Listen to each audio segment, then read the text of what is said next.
Welcome to Talking Tech Journeys, hosted by me, Ben Whiteley of BPM Tech. We're delighted to bring you season 1 of Talking Tech Journeys. The aim is clear, to bring you some of the most engaging and respected figures within tech and transformation, providing a snapshot of their journeys to share knowledge, ideas and insights on all things tech and transformation. Sit back, relax and enjoy the journey. Welcome to Talking Tech Journey Season 1. I'm Ben Whiteley, delighted to be joined by Ben Meade, ex-CTO and CIO, now founder of Ringfence. Ringfence specialise in information fitness, working with leaders of organisations globally to get and keep you in good shape and to plan and unlock and harness the power of your information. Hi Ben, how are you? Very well, good to meet another Ben again. Yeah, good. Well, looking forward to this and thanks very much for joining. Pleasure, absolutely good to be here and talk to you today. Brill, good stuff. So just in terms of obviously getting straight into it and taking you back then, Ben, how, why, when did you sort of first become interested in technology? There you go. So I guess it was back in the secondary school days. I was a bit of a maths, physics, science geek, which meant at the time that you had the basic computers. And for those of the audience that are old enough, they might remember things like ZX81s and ZX Spectrums and VIC-20s and stuff. So I saved up quite hard for my first computer, which was a VIC-20 with I think it was a 16K expansion pack out the back of it. You had to plug in. And I like the logic, I like the coding and stuff like that. So I always had an interest in it from an early age, and quite enjoyed sort of messing around with that and playing some of the games, but also to a degree sort of coding and making it do my bidding, I guess, at the time, which was quite good in what was a rapidly developing area and technology area. And you went on to study sort of engineering. Yeah, it was bizarre at the time. When I did secondary school and A levels, it was all maths, well, lots of maths and physics and design and tech stuff. And then when I was looking at university, looking around a bit, I looked at quite a few courses. Some of them were computer science. There's quite a few computer science at the time, and that was really just on the programming and some of the management side. But what I was looking for at the time was a bit more of a broad base, which was actually understanding some of the nuts and bolts of the hardware and the communication side in terms of engineering, which is maths, as well as the software and the other side. So where I ended up going was actually one of the first places in the UK to offer an information technology degree, which was back in the late 80s, early 90s. And I went to a little place called Shrivenham, which is a strange place in its own right because it's part of the Royal Military College of Science.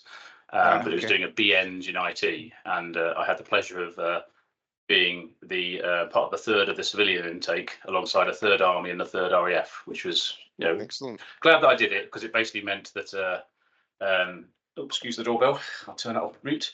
It basically meant that when I went to university, I also got a good sense of what the RAF and the army looked like, and decided that it wasn't going to be for me going forwards as well. I was going to say, was that sort of a feeder into that sort of area? It tends to be more. I mean, yes, there was people who were going as graduates and being trained there as degrees, going to the RAF and the army. But they also had quite a few people who'd been in the RAF and the army for a period of time. Right. And as part of their effectively leadership training, they needed a degree, so they were coming in before they got promoted to majors or things like that. So it was an interesting environment at the time, but I learned a lot, and there's a lot of good blokes there, but it didn't mean I decided that the armed forces probably wasn't for me. Yeah, but sort of gave you that all-rounded ground in hardware, software, data comms, programming. Yeah, it did, and I'm glad I did it, though I'm also glad I never had to use things like fast Fourier transforms or Laplace things for electronic and engineering, and it makes you appreciate as well just how well trained some of the guys who do the electrical engineering and also the guys who are doing aeronautical engineering there. That sort of level of engineering skill and what you have to learn is just astronomical, really, literally, in terms of the time and the effort that goes in. Yeah. So obviously you graduated, your first job. I mean, how did this shape you and set you on your journey? I was quite lucky, really. I came out of, when I was finished university, I actually did quite a lot of things in that summer. I came out of uni, graduated, got married, and then started my first job within about a week of that. at Yorkshire Water. And so I'd applied for that beforehand, and I got the graduate scheme, and it was actually quite a good graduate scheme. So I went in as a trainee into their IT department. I remember the first couple of days that I don't think that the guy who received me as the manager was quite knowing what to do with me, because I ended up going and changing tapes for backups down in the big data center they had at the time in Bradford. And then it progressed into obviously working more with the various teams, and that's where I cut my teeth on things like, VB, C coding, C++ at the time was fairly new, so object orientation as a concept, database stuff. It was a good grounding, and also it was at the time where very much things like Windows were just coming through, and the apps we were developing were actually quite radical for Windows. That we actually had things where you could do drag and drop between different windows and make things work with applications. So it's all quite new and exciting, quite fiddly. I still remember having to worry about things like, which you don't have to worry about now, things like 16-bit and 32-bit memory models for the real geeks amongst people out there. And this thing where you had to thunk between memory models always sticks with me about some of the techniques you have to do. So, fairly techie, but learned quite a bit there, and cut my teeth really in terms of learning about IT and coding and all the rest of it. So was that home for you then? Did you think that, obviously you knew that the armed forces wasn't? Was this? Yeah, it was coming out of university, it was a case of you need to get some experience. It was you realize how much you don't know, and being able to sort of go into what at the time was a fairly new client server team, as they called it at the time, doing development and not being on the mainframe team, that was sort of fairly leading edge.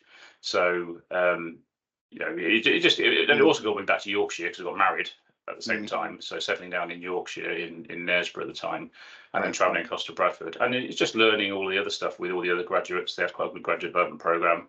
It also involved things like outward bound stuff. So some of the training we did as a group was out in the Yorkshire Dales, doing stupid things down, retrieving imaginary bombs down mine shafts which are half flooded and whatever, and tackling problems like that. But it was a good grounding, and I enjoyed my time there. I was there for about 4 or 5 years, through to about 1996, and basically by the time I came to leave there, I was already sort of doing some sort of leading of certain areas of teams and database and design stuff as well.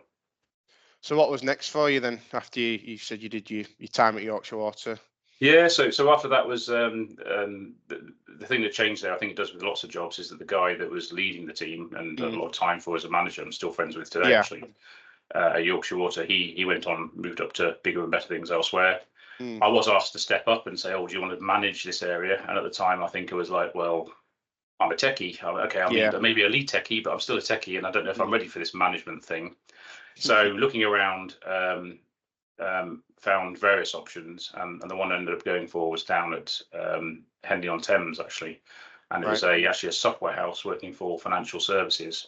And again, quite avant-garde, quite modern, quite agile. And that was called AIT, Applied Interactive Technology. And they really specialized in making things look easy to use, the customer user interface side of things, as well as having their own sort of products, which they then put into the financial services and banking, initially in the UK, and then really around the world. So that was it was a really modern environment. It's probably more of a, like today you see these things about modern software practices and organizations like Google with casual dress and lots of things around there to sort of keep the workforce entertained, and that was very much the feel and style of it, how it was run in Henley-on-Thames. I think I was about the 80th person in there, and by the time I left in early 2000s, I think they had about 400 or 500 people, and they were doing things around the world as well. Yeah, good. So obviously, fast forward, you sort of took a step in sort of delivery management, and then obviously finally in sort of director C-level. Was that sort of a concerted effort in it? And did you have sort of the career journey planned and mapped out? I wouldn't necessarily say, you can. I mean, the main reason I ended up going from AIT was basically because the company got itself into difficulty. Mostly because the guy who was at the time was the managing director was doing some things that were probably not the right things to do in terms of recognizing revenue and stuff. So ended up moving on from there, not quite as planned, but it did work out quite well, because at the time we were living in Reading, had a very young family, two young daughters at the time, and it then prompted us and gave us the wherewithal to say, okay, where do we want our kids to grow up? Yeah. So on the back of that, I applied for a job up in Yorkshire because we knew we liked the area and we had friends up there, and that was with Premier Fennell, and that was my first real sort of serious management job, where I was coming in as, I think it was called something like EA Pack or MEA service delivery manager for them. So all of the IT infrastructure services, everything else across from the UK all the way across Europe and down to Australia, basically was the initial role I came into there. So that was an interim up here. We moved back up to Yorkshire and then sort of, really just sort of made that permanent and then progressed from there. And yeah, that was again a good learning curve in terms of working with global teams. It did end up being completely global at one point because they said, okay, right, let's take these separate teams that are in America and Europe and some in Australia, and let's make them global teams. So things like, Windows platforms or AS400s and things like that. And that's the sort of thing that I ended up running. It was a bit painful at times. You start off the day at 7 a.m. with a phone call and a video conference with your guy in Australia. You then move on to Europe and UK, and then you're getting into the early evening, and then you've got the the catch up with the US guys and management. And again, very much a case of remote management because it was global leadership. The guy who was the head of the IT globally was based in the UK, but my immediate boss at the time, who was the head of all the infrastructure and whatever, was based in the States. About a couple of bosses that went through there. So again, interesting experience. Certainly learned a lot again about how do you manage in that sort of environment? How do you build loyalty and trust with people, which basically is you have to meet them first and build a relationship. And that includes even if they're in other parts of the world, and in Chicago in this case. And then very much, then it's about being there for them. And that includes when they have crises in the middle of the night, wherever their night might be compared to the UK, and supporting them. And then, gradually developing and building a strong team across the whole of the world, which, works well together and supports each other. Yeah, good. Well, like I say, lots of things to balance, and time zones being one. So no doubt you learnt lots from that. Just in terms of obviously the last 15 years or so, Ben, operating sort of director, C-level. I mean, what were some of the biggest obstacles and challenges that you sort of had to overcome to succeed? Gosh, big question.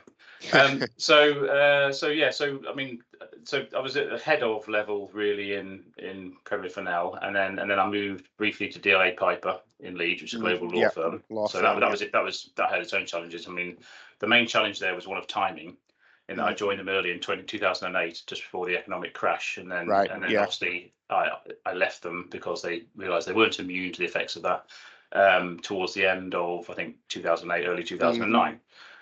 So that was yes, it was a quick glimpse of a legal company. And then after that, then on the back of that, I moved into St Andrews Healthcare. And again, that was a more senior role, effectively ended up being deputy to the IT director there. I guess that their, challenges, becoming more aware of, the business realities of the world in terms of who the people are at the top table, their personalities and what they're looking to do. You have to be a lot clearer about who your stakeholders are. I think also the business realities in terms of the funding and the money and where it's coming from. And that's certainly a theme I've seen again when I moved from St Andrews Healthcare to Tunstall as their IT director. Going in there and very quickly being able to say, well, this is what's wrong, this is what it needs to fix it.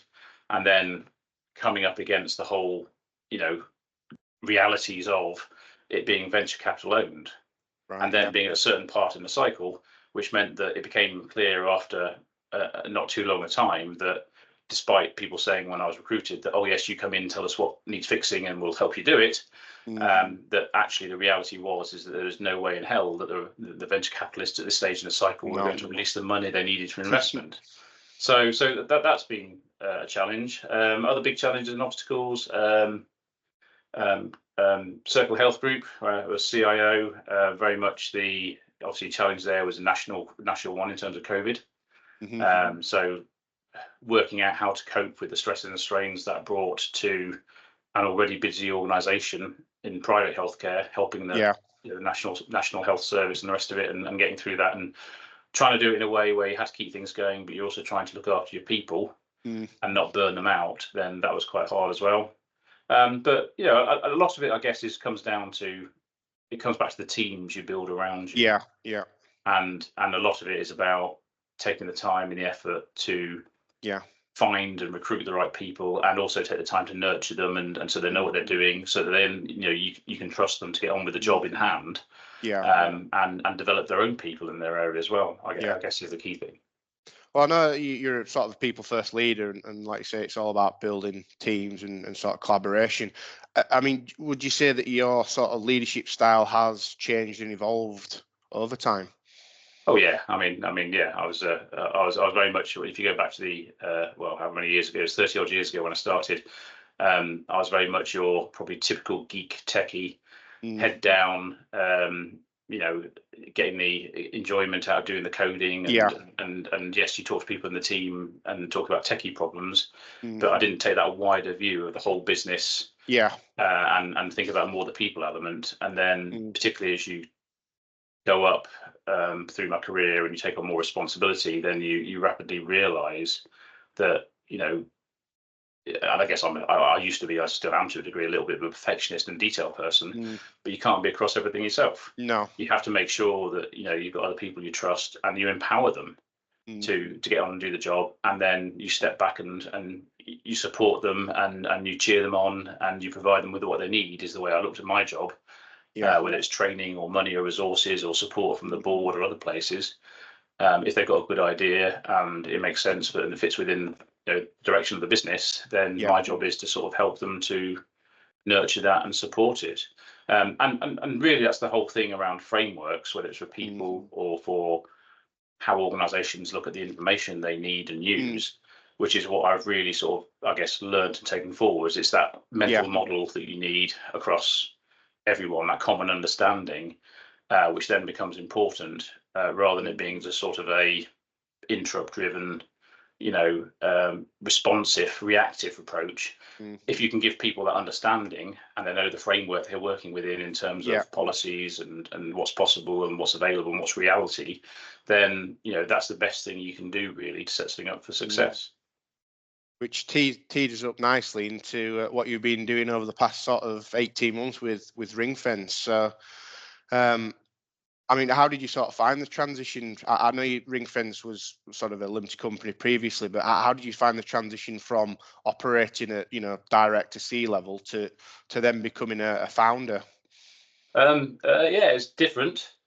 So just rewinding a bit. So I did a little bit of interim work, Mm. between Tunstall and Circle Health Group, where I was doing, and I had a sort of an inkling of an idea about what Ringfence might be at the time. Yeah, right. But because I was flat out all the time Mm. doing interim stuff with five, sometimes more than that, more than 5 days a week with particular clients to sort of deliver, then I Mm. didn't really get any time to work on the business. Mm. So moving on from Circle, I was lucky enough to say to myself, well, hold on, it's a different stage of life. Yeah. Kids are now old enough, they're looking after themselves, and if I'm ever going to give it a proper shot, then Mm. now's the time to do it. So basically, what I've done is I sort of sat back and sort of thought, okay, well, what's worked for me over the last 10, 15 years in different organisations, where pretty much the pattern has been I've gone in there as a permanent person at a fairly senior level, and basically it's been a mess, and I've Yeah. helped to sort it and settle it down, and then I've moved on. Seems to be the pattern. So basically, I looked at, okay, well, what worked, and what were the key elements within there that worked for me, and I then sort of distilled them down into what I call, as templates and packs and other Mm. things, which are then ready to go. And then that's really what I've been road testing now, and fairly successfully with a range of clients over the last year, and also starting to get some associates involved, Mm. so that they could potentially deliver this as well as or instead of me while I'm building the business and going forwards. So that's really, it's as simple as that really. Mm. I call it, from a ring fence as a brand I've had for some time, as you say, and I've Yeah. just really sort of picked that up and Mm. started to sort of use that a bit more. The strap line behind it of information and fitness is really around, I guess, I mean, there is a bigger philosophy behind Ring Fence though, and I should Mm. probably have said this. is that basically, the other thing I also realised when I was working in all these senior positions in organisations is that, a lot of the time people talk about digital transformation, they talk about people, Sure. process and technology.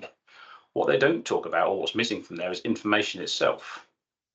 And everyone knows that if your information's rubbish, then what you do with it's going to be rubbish. And that's one of the key things that I'm, I guess with Ringfence and information fitness, I try to address, is to help organisations to understand, well, what are the data sets and the information that's most important to them? I can only think of 3 things you do with information, or that organisations should do with information, which is either make decisions, take actions, or keep records. And if you're not using it for one of those purposes, then what are you doing with it? And if you can get that right and sorted, and you understand what's key data sets for your organisation and what you use it for, and you can also couple it up with who in the business is responsible for it, then suddenly you've got something quite powerful compared to what I've seen in lots of organisations where it's disjointed or not well understood. You can start to align things a lot more strongly to where the business is going, what information it needs to support the strategy, and you also know who needs to be involved to make that happen, and blend together then people, processes, technology, and information to actually get that right. So that's the core of the proposition. A lot of things I've done in the last year have been leading on things like helping organizations to do that, to support the basic needs now around GDPR to be legal, because you need to be able to know where your personal data is. Well, if you don't know what your information data sets are around the company, how could you possibly claim to know where your personal data is and know you're handling it properly? And then really building upon that is then looking at, okay, well, if you know where your most important information is, including the stuff that feeds through into KPIs or management information as well, then you can also start to work on data quality and also link in with people in the business who are responsible for it. So it's a really, the key thing I try to do, I like to be well organized. If I was going to point to anything that I think I'm particularly good at as a superpower or whatever, I'd say organization, and putting frameworks around things I talked about earlier to get people on the same page and understanding across the whole of the organization, and then really using that to align things better and be able to prioritize better as well. Sorry, a long answer to what was probably a simple question. No, but that's what it's all about. So in terms of the information data framework packs that you offer, is that sort of on a consultative type basis? Is it per module? How does it sort of work from that perspective, Ben? Completely flexible. I mean, yes, I've developed sort of as part of that my own sort of thinking and a sort of information fitness assessment, which I can easily run through with people to get a sense of where they're at. And then basically what I've now got, and I'm continuing to develop because I learn new stuff all the time as I'm working with clients, is I've got effectively quite a broad and expanding toolkit of stuff, which means that, if I'm talking to someone, they say we've got this kind of problem or that kind of problem, then the odds are I've got something in my toolkit which can help solve that rather than starting from scratch. So part of that is, that's obviously stuff I've developed, I've regarded as my IP, but generally looking to give them a license to use that, and then any help and typically there'll be some tailoring needed around that to sort of fit it into their organization. Then really it's about then giving them the whatever they need, services around that. But the whole goal is to make them self-sufficient. The key thing I try to bring to an organization is, I take what can be very complicated, and believe me, GDPR can be very complicated, and I try to boil it down into something which is more easily digestible. And I'll do that with anything that I'm touching, and making it hopefully easy to understand, easy to maintain going forwards. And I'm looking to make people self-sufficient so that then they can take it forward themselves in the future. So your toolkit proposition can be sort of changed dependent on client need. Yeah, it's not rigid. It's a whole body of knowledge, as I've heard someone say elsewhere, and it's I'm now getting to the good habit of, when I do something with a client, which I think, I've learned something new there, and sort of harvesting it back in. So taking the time to actually say, well, actually, how can I pull that back into my toolkit so that it's ready for another client that I might work with? I mean, certainly I would say that, the biggest one I've got in there, which is probably the biggest collection of stuff, and I class as the information governance pack, is the one which then, if someone's starting from scratch, I can say, well, there you go. Here's some template policies, outline of how you and the operational stuff you need, spreadsheets and things to get going. If you needed that, it would certainly give you a massive jump start over having to think about creating it all yourself, and then again setting it up in a way which, in terms of the internal process of the organisation, you always need to tailor it a bit, because you always got to look at how it fits into the wider governance and other processes the organisation might have. Yeah. I mean, so in terms of sort of common mistakes that companies make regarding, as you call it, information fitness, is there sort of anything that you can help, and are there any sort of major red flags that businesses need to be aware of? Yeah, I can think of a couple. I mean, if you talk more generally, and I mean, everyone's onto the AI bandwagon at the moment. Yeah. But a lot of organisations are sort of almost like desperate, it seems, to get into AI. But AI in itself doesn't, it's a technology, but it does completely rely upon the data that you use to train it with. So unless you actually get to grips with and understand your data sets, and also where you're getting the data from, if you're going to use third parties data sets, which increasingly a lot of organizations are, then you are potentially opening yourself up to risk. And also, like anything, potentially spending a lot of money on technology, and AI is not going to be cheap. You only have to look at Microsoft charging for Copilot per user per month to know that it's not going to be cheap. And that's the key thing, I guess, that I see a lot of is that people jumping too fast into technology without thinking about what's the state of their information, and also in particular who owns it. Because I've seen things like digital transformation projects as well, where people are like, okay, well, we've got on board this system, and they haven't really thought about, well, actually, what state's the information in, and even further back than that, they haven't really thought about, well, actually, what's the sort of the common understanding we have of what information we need to support the business. The best example I can give of this is when I was at Circle Health Group, and joining the board as CIO there, and I was working with and talking to my peers there, the chief medical officer, the chief operating officer, and they were using phrases like period of care and episode of care, which in healthcare is a pretty fundamental concept. It's from when the patient first makes contact and comes in to be seen by a consultant, all the way through whatever happens to them in terms of diagnoses and treatments and all the rest of it, all the way through until that episode or period of care finishes. So a pretty fundamental concept. And I remember it took me about 3 months to sort of twig that, even though at the board level you had people on there who were using the phrase period of care and nodding at each other as about, oh yes, this period of care, that episode of care, that, they actually didn't mean the same thing. Okay, right. And when that's something which is pretty fundamental to your business, and you almost are trying to build information systems and reporting on to measure your business according to how many periods of care you're doing and the quality of what happens within there with patients, then that was something I realized early on, that I need to do something about that. And that's very much one of the key things I think I probably did at Circle, and I've taken forward into my future world of Ringfence, is the establishment of what I call a core logical information model. Right. At the top level of the organization, that said, actually, these are the key concepts which are relevant for the organization in terms of information and data sets. Here's how they relate to each other. And then more than that, and it wasn't a long document, it was about 20 pages, but doing about sort of high-level data dictionary. So within that, it had a bit for period of care, episode of care, and it wrote down very specifically in detailed language with some examples exactly what Circle Health Group as the organization meant by period of care. But then what that enabled me to do as the CIO is I then had something which was agreed at the board level in terms of understanding and alignment, because I went through it with them. It took about 7 or 8 months to wrangle that one out.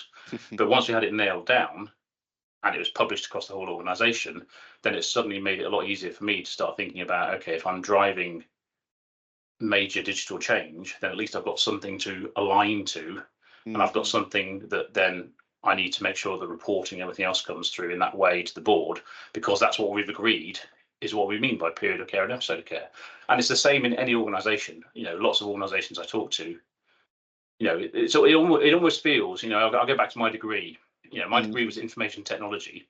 And yeah, it's a particular class of technology around computers, communication, everything else, which is for handling information.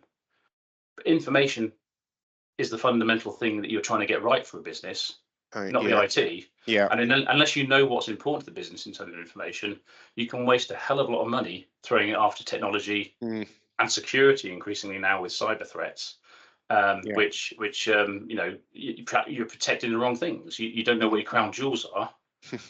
So it just means that you're being wasteful potentially. I mean, in the modern world, particularly when you've got things like ESG concerns around energy consumption and all the rest of it as well, let alone the money and the cost of technology and security, then to me, that's what I try to get right for my clients now, is that high level leadership understanding of what's information is important to them. And then absolutely prioritize going after that information and making it run smoothly, making it good data quality, protecting it, and then getting the most out of it. Yeah.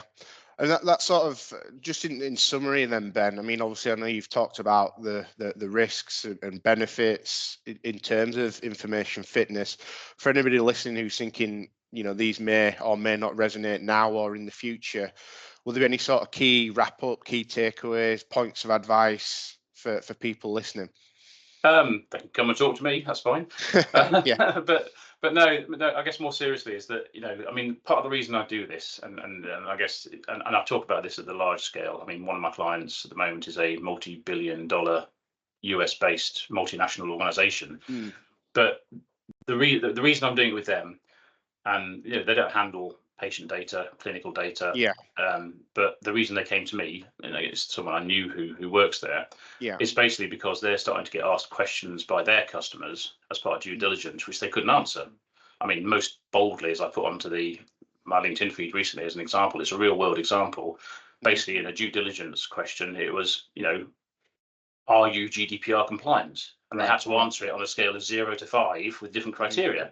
And at the moment, my advice to them was, well, you can answer as a 1. We're making steps to improving it, and soon you'll be answering it as a 2, 3, or even a 4 once we finish the work that I'm doing with them.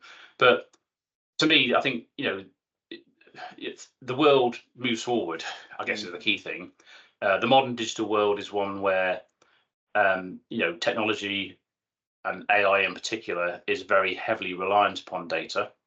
That isn't going to go away, and it's only going to become more reliant on data unless people really understand where they're getting their data from. And increasingly, this is from third parties as well, and you need to be aware of the provenance of that, and can you trust it fundamentally? Then you're basically going to be struggling. And that's not just in the world of things like the actual fundamentals of, are you legal with GDPR and all the messiness that implies, and the EU AI Safety Act, which you have to be aware of. These are the realities of the modern world of digital and AI and data that people will have to come to grips with, and hopefully I can help them do that. And everyone needs to do that. And the other thing I also do is I also bring it down to, I work with some smaller organizations. I mean, you and I both know of a local hospice that I've worked with. And that's the sort of thing that I enjoy. I mean, if I can take what I've learned in terms of, as well as the big stuff I do with my specialist interest in information fitness, if I can help smaller organizations in terms of just giving them access to that level of thinking and expertise, and that reassurance more than anything else that they're doing things right. Because above all, whether this is an individual level or or at a large scale organization level, what I hate seeing is people getting it wrong. Or exposing themselves, their employees, or their customers to risk. And you only have to look at some of the recent news stories around scams affecting individuals or companies to know that that isn't going to go either, and it's going to become more sophisticated with AI out there. I mean, cyber criminals are not going to worry about the law. They're just going to do what they can take to to fool people and extract money from them and disadvantage them in some ways. So in some ways, that's where my passion comes from, is that information is increasingly valuable. Your personal information is valuable. The information at an organization. So knowing what's important in an information sense, and before you jump to a technology and security at a organizational or personal level, I think is increasingly important in this modern world. And and really giving people that advice and help and support to navigate through that is what I enjoy doing. So it's not going to change. I had a round table on Tuesday in London where people were talking about, it's no different to 10, 15 years ago when the internet came along. And I think it probably is a bit different this time with AI and things like that, is that the world has changed. And as some people have said recently, it's a bit more scary, fast moving place. And it is about evolution. And people need to learn how to sort of survive and hopefully thrive in this modern world. And part of that is very much around the, your personal and your organizational information fitness is really got to be a big part of that. I suppose that's where you come in with the frameworks and process to. Yeah, it's sort of but basically it comes down about, at the end of the day, helping people, Yeah. which is all you can ever do, and try and sort of move them along, address their concerns and help them to get more out of what they've got, in support of what they're trying to do as a business or an organisation or a charity or even personally. Yeah. Well, look, Ben, many thanks for your time and great talking today. Yeah, very good. Thank you for doing this. It's always interesting to do these sort of events. So you've made it relatively painless. So thank you for that, Ben. Thanks, Ben. Lastly, to the listeners, I mean, how do you manage your information fitness? It'd be great to hear your views, and thanks for listening. Thanks for listening. We hope you enjoyed Talking Tech Journeys, and we'll catch you next time. Good company and colleagues in a career make the journey more rewarding. If you did enjoy, please take a moment to subscribe, rate, and review us on your favourite podcast platform. It really helps us reach more listeners like you. Don't forget to follow and join the Talking Tech Journeys the podcast group on LinkedIn, where you can join in debate and message us directly if you'd like to be considered as a guest, have any questions, comments, or topic suggestions. You can also email ben.whiteley@bpmtech.co.uk. Until next time, enjoy your journey.